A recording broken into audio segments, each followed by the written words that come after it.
alors monsieur le maire que ñu dikk rek ci li nga xam ne tey gis nañ ko nii muy jëm ci don nga xam ne mi ngi jóge ci Sidi Bara Fall.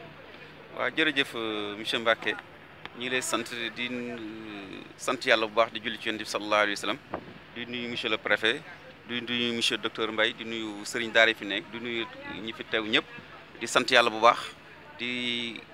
amaat mbégte ni benn doomu Kébémer ñu koy wax Sidi Bara Fall defaat na un geste lii du lu mu jëkk a def ci li muy def lii da cee topp parce que am na lu ko jiitu woon mi ngi koy defal askan wi mi ngi koy defal individuellement ay doomu Kébémer ci boppam. parce que wax naa ko ci biir bi ñu toogee ci bureau préfet am na ñoo xam ne bu ñu leen confiné ñu toog seen kër te yëguñ dara c'est grâce à Sidi Bara Fall parce que am na fu mu jaar ak ñoom ba wutal leen xëy nga xam ne ñi ngi toog seen kër di fay ko weer xam ni bu lii bu méttee ba métti lañ ci yëg du bari c'est grâce à Sidi Bara kon dañ koy sant yàlla bu baax lii tam mu def nag pour geste pour mu àgg ci ñi nga xam ne ñoo gën a néew doole nga xam ne ñi ngi toog seen kër dan xëy di liggéey xëy di fortaat te amuñ dara ak ndonge daara yi ñu ngi koy sant bu baax parce que lii moo ko war dama wax dëkk ci dëkk bi defar dëkk bee ko gën te moom yàlla dogal ne fi la dëkk fi la bokk mi ngi yàgg a def ci dëkk bi tey defaat na ñu ngi koy sant yàlla ci turu monsieur le maire Mamadou Lamine Thiam empêché ñi ngi sant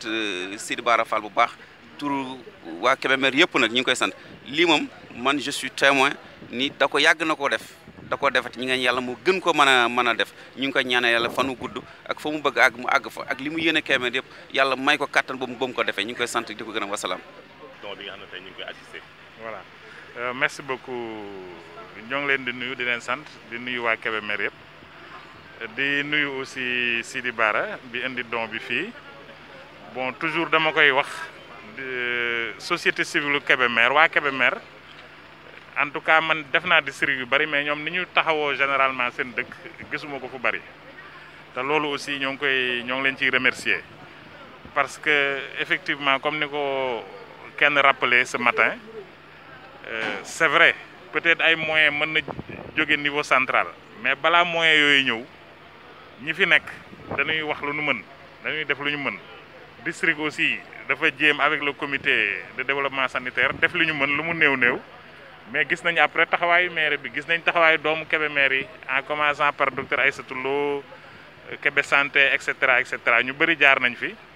mais tey Ousmane kii ñëw na Serigne Sidi Bara ñëw na indi na fi ceeb loolu aussi lu am importance la parce que bu fekkee taalibe yi surtout moo ñu posé woon problème dañu leen nañu toog te ñoom li ñu daan dundee dañuy dem di ko wuti mais bu fekkee don bi ñëw na dolleeku ci li maire bi def dafay gën a am solo waaw et puis nag man message bi may lancé mooy la prévention toujours dama koy fàttali bu ma amee occasion wax ci média population bi nañu raxas loxo yi. am na ay points d'eau yu bari yu nekk ci dëkk bi chaque 2 jours dinañ ko remplir muy des centaines de litres avec la collaboration avec les sapeurs-pompiers donc képp ku dem ci marché bi wala nga jóge beneen dëkk ñëw wala nga jóge Dakar wala nga dugg ci dëkk bi raxasal sa loxo ba mu set ku liggéey ba wàcc aussi war a dellu sa kër na nga raxas sa loxo ba mu set di moytu aussi de s'infecter xamaguñu en tout cas fii dans la région waxuma sax dans le département mais dans la région il y a pas encore de cas positifs on touche du bois loolu la ñuy ñaan donc mais na taxawaay bi dëgër rek waaw parce que bu xawee yàgg nii nit ñi bàyyeeku rek affaire bi gagné ñu waaw comme dañ ne guerre la nag da ngay nekk ci say position waaw ñu bañ la bett parce que Europe la fa xew affaire bi dafa leen bett parce que bu leen bettul woon du leen mëne noonu ñun nag aussi kon am nañ chance su gis li xew Europe ak Amérique dañu war a taxawaay boo xamante ni dañuy préparer suñu bopp tey waa loolu la ñu yàlla may chance boobu affaire bi njëkkee Europe ak Amérique ak Asie donc loolu daal laa leen di ñaan. et puis ñu wàññi dox bi koo xamante ni amoo soxla bu jàmp pour dem fenn bul fa dem bul ko jéem wala ngay jéem a contourner di voyager ci suuf seeg yooyu da ngay indi problème parce que dispositif bi ñu teg ay semaine bu fekkee yaa ngi def yooyu rek da nga koy yàq waaw kon nag na ñëpp taxaw def prévention bi toog bu ñu ko defee 2 semaines 3 semaines avant 1 mois yàlla mën nañu dimbali contamination bi jeex ñu nekk ci hôpitaux yi ñu faj leen ñu dellu seen kër. voilà loolu daal laa doon rappeler population bi di gërëm ñëpp nag di gërëm waa chauffeurs yi aussi ma profité wax ne ñoom ñi ngi jàpp ci xeex bi parce que bi ñuy mettre en position point d'eau yi garage bi yóbbu woon nañ fa ñaar seen président bi vraiment dafa bokk ci comité local bi di ci def liggéey bu am solo mais damay gis aussi ñoo xamante ni dañu jóge beneen zone ñëw ci dëkk bi xaw a feebar du feebar boobu nag mais dans un premier temps loolu la ñuy xalaat mais bu nu defee test bi dinañ xam ne du feebar boobu mais ñi leen indi ci dëkk bi dugal leen ci oto yi jaar ak ñoom ci suuf di leen fayee ko ay 10 000 ñooñu aussi ñi ngi yàq liggéey bi moo tax maa ngi lancé le président Moussa Diop un appel maa ngi koy lancé appel pour mu vraiment mu wax ak chauffeurs yi muy chauffeur bu nekk ci garage wala bu nekkul ci garage ñoom ñëpp daal ñu bokk ci xeex bi te bokk ci xeex bi mooy ñu gaare seen oto pour le moment xam nañ ni metti na mais ñëpp la jàpp ku nekk amoon nga activité mais activité boobu wàññeeku na ñoom aussi seen activité yi wàññeeku na je pense que am na ndimbal boo xam état bi bëgg na ko indi bon nañ xaar ndimbal boobu parce que tant que ñu ngi def yooyu di jaar ci suuf ak yooyu affaire bi du jeex te tant que jeexul ci coono la ñuy nekk waaw bu fekkee nag ku nekk toog na jouer ce rôle dans 2 semaines 3 semaines incha allah affaire bi jeex ci wàllaate bi ñu faj ñi nekk ci hôpitaux yi ñu dellu ci jàmm di ñaan aussi que mu yem àdduna bi yëpp la fa am aussi mu jeex waaw loolu daal la ñuy ñaan doon lancer appel boobu waaw du dañu cibler chauffeurs yi nag mais ñëpp la ñu wax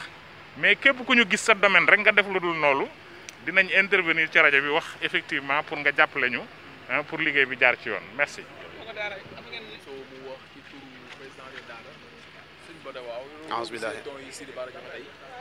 aouzu billahi min sheytaan rajim bismillahi rahmaani rahim alhamdulilahi rabbil alamin mbokk yi ñu ngi leen nuyu yéen ñëpp di leen sant bu baax a baax di leen gërëm di nuyu monsieur le préfet ak docteur Mbaye ak monsieur le maire ak Sidi Bara mi nga xam ne moo andi doomu mel nii ñuy wax nag ci turu daara sëriñ daara yi nekk ci commune de Kébémer yëpp di leen wax ne lii nii ñi ngi wax ci seen tur ñi sant doomi dëkk bi yëpp di sant kilifa dëkk bi monsieur le maire ci don yi ñu indi ci sëriñ daara yi ndax lii dafa demee noo xam ne tawat la joo xam ne suñu boroom mi nga xam ne mooy tegee ab jàmm moo ñu ko teg loolee nag la ca war mooy delloowaat ko ñaanaat ko yàlla ngir mu teggi ko day ñaan ñun suñ daara yi nga xam ne ñoo nekk fii ci Kébémer lii nii am na solo lool delloo nañ ko tam fañ ko war a delloo ndax ñun amuñu lu dul ñaan tey toll nañ foo xam ne nii ku mel ne sëriñ daara yi seen kii seen manuwaay maam seen nu mu ko waxee sax seen taxaw seen néew doole tax na maa mënuñoo am fenn foo xam ne fu ñu mën a wéeru kon bu ñu amee doomi dëkk bi ñu taxaw ngir dimbale sëriñ daar yi nga xam ne ñoo nekk fi ngir jàngale kon loolee dañ leen ci sant bu baax mu mel ne ñu bëree bëri taxaw nañ ci doomi dëkk bi ngir dimbale sëriñ daara yi kon lii dañ ci sant ñëpp di sant nag Sidi Bara Fall mi nga xam ne moo indi lii nii ngir jëmalaat ci daara yi ba tax na ñi ko jiitu ñëpp kenn ku ci nekk wax dëgg yàlla maam taxaw nga def tam lu mel ni ku mel ne sëriñ maam Bara monsieur le maire jël na ay dépenses yoo xam ni jëmale ko ci suñu daara yëpp kon bu Sidi Bara ñëwaatee indi lu mel ni jëmalaat ci daara yi kon di sant tamit Ibrahima Sy ak soxna si Lo ñu ngi koy sant bu baax a baax di sant ñëpp daal te dina xamal ne moom lii nii ñun amuñu lu dul ñaan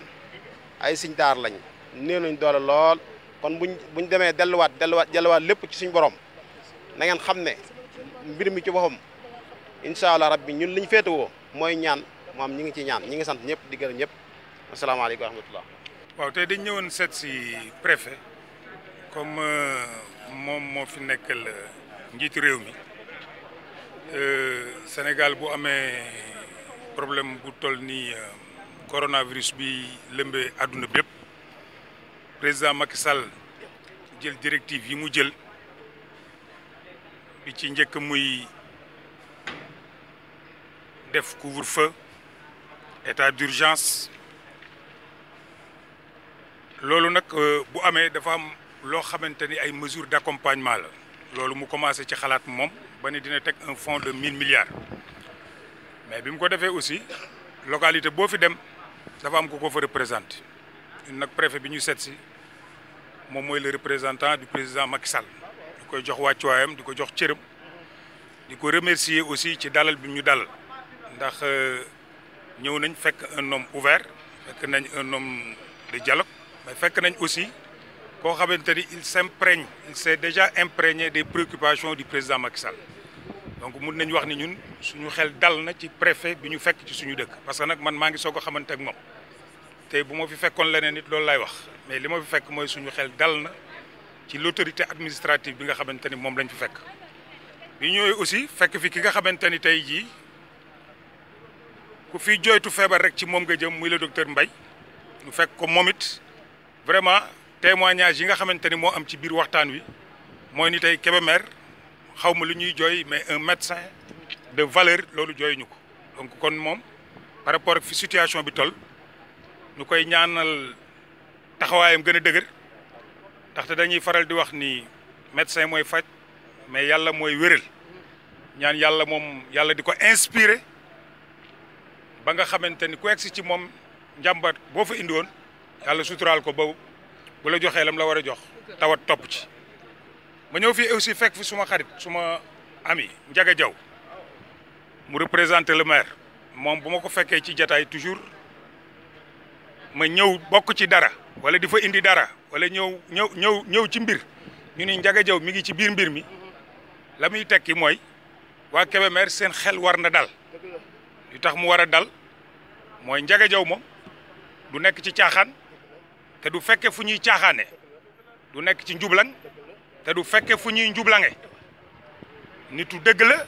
beneen bi ci des aussi dama ne ko ci biir dama lay ñaanal nga nekk maire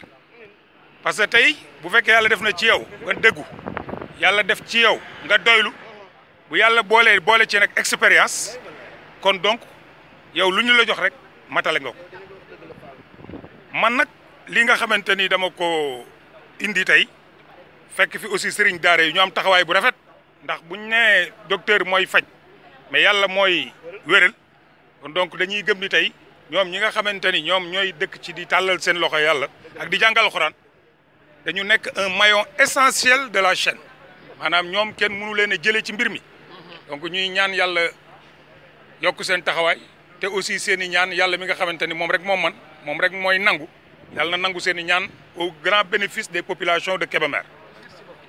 lii nag li ñu fi indi la parce que aussi daf ñoo war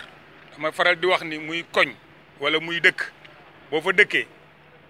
wala koñ boo fa nekkee war ngay fexe ba di jéem a amal njariñ koñ ba wala dëkk ba yàlla nag mooy def ku ci nekk ak fa ngay féete sa dëkk am na ñoo xamante ni tey yoruñu lu ñu joxe mais am nañ taxawaay yu ëpp solo sama taxawaay man tey ci dëkk bi mais ku ci nekk rek dafa am wàll woo xamante ni ci ngay indee sa contribution te boo dee gor dëgg it mënoo fee indi lenn loo xamante ni doo ko xeeb ndax da ngay xam ni ab dëkk bu fa problème amee boo xamante ni nag li ma gëm mooy c'est un problème sanitaire mais nee naa gars yi ci biir man problème sanitaire bi ragal naa ko mais ragal naa trop conséquences économiques et sociales parce que tey kalandoo yi dawalatuñ lañ war a dawal 20 heures nga tëj na daan def lekk ak di ko jaay gi defatuñ ko am na ñoo xamante ni ci ay xew lañ daan dem di fa kaajeey di fa lijjanti dematuñ ci xew donc tey source de revenu moo amatul loolu nag bu amee lu mel ni am te xamuñu kañ lay jeex yàlla na teel a jeex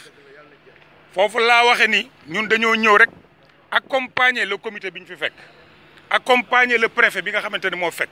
foofu nag laa interpeller le maire parce que Ndiaga Diaw ñaanal naa ko mu nekk maire xam naa ni ci lu mu nekk sama xel dal na ci mais dafa am loo xamante ni kenn rek lañ koy fal ci dëkk bi muy le maire muy sama xarit Mamadou Lamine Thiam muy le maire de Kébémer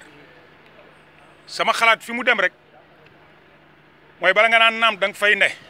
booy voté budget nga ci boole ay assainissement di ci boole ay investissement di ci boole lu ne mais lii bu xësee ba am yooyu yëpp da nga koy bàyyi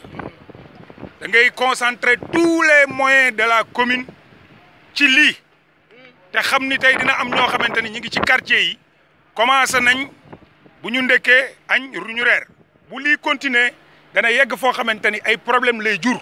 il faut qu'on s'organise il faut qu'on anticipe sur les problèmes qui doivent subvenir donc tey les conseils de quartier war nañ mën a toog réunir ak le maire avec le conseil municipal remonter les problèmes parce que dëkk bi ay jeunes ñoo fi nekk ay femmes ñoo fi bari te source de revenu yi bariwul su fekkee nag yooyu dafa am da ngay sóor ni dina am problème man li may ñaan tey mooy la mairie li ma leen di ñaan mooy le budget bi ñu am ci lu ñu ko naroon jëmale rek nañu xaar lii moo mënta xaar ndax bala nga naan naam da nga fay ne nañu renforcer les districts sanitaires yi nekk ci dëkk bi ba duñu manqué dara commencé xalaat jeunes yi commencé xalaat femmes yi ci seen suba ak seen ginnaaw suba parce que c'est un problème sanitaire mais qui a des conséquences économiques et sociales énormes loolu nag bi ma ko waxee njaga lam ma wax dal na sama xel parce que nee na ma ñoom ña nga ca ba war nañ même tenir une réunion donc ñëw naa fii ak njàqare ndax yu mel nii bu amee day am mais aussi j'ai assuré le préfet de ma disponibilité à l'accompagner lii dama ko fi indi mais nee naa ko à chaque fois que de besoin su ma xalaatee ni war naa ñëw dinaa ñëw su ma xalaatul ni war naa ñëw yow nga gëm ni damaa war a ñëw woo ma parce que ñun dëkk bi fi lañ dëkk moo ñu gënal lu ñu am suñu njaboot nag dafa am fu mu féete suñuy liggéey am fu mu féete ba ma tax mën nañoo gëj ci dëkk bi mais lii indi nañ ko pour une première mais je suis à vos côtés je suis à côté de Ndiaga je suis à côté des populations de Kébémer parce que nag dafa am aussi loo xamante ni duñu ko mus a dindi dañu dëkk ci dëkk bi di ay citoyens mais nous sommes aussi des responsables politiques moo tax bi may ñëw ma jël ki nga xamante ni mooy le pionnier de l'APR muy am Ibrahima Diallo ma ànd ak moom parce que su fekkee aussi le président dafa joxe ay indication ñun ñi nekk ci moom dañ ko war a suivre et c'est par rapport à ça que la ànd ak Ibrahima Diallo ñëw aussi ànd ak ku mel ni Ibrahima Simi nekk sama wet du conseil économique social et environnemental li muy xale lépp xam na li ko war ci dëkk bi mu def lii sama droite yaa ngi fi gis Boubacar Samb bañ ñëw bëreet la ne ma looy indi ma ne ko maa ngi ñëw mu ne ma boo ñëwul ma dem wuti indi ma ne ko xaar ma maa ngi ñëw parce que yàlla nag boole nañu ak ay nit ñoo xamante ni comme ni ko préfet waxee dañoo bëgg seen dëkk ma ànd fekk ay ñoom Maodo Dieng ànd fekk ñoom Papa Ndiaye ak ñeneen kon daal préfet ñi ngi lay gërëm di la sant di ñaan yàlla mu dëgëral sa taxawaay di la wax ni ñun kontaan nañ ci yow te xam nañ ni notre ville est entre de bonnes mains et pour terminer je répète ma phrase d'avant je me tiens à votre disposition pour vous accompagner dans ce combat. Merci beaucoup.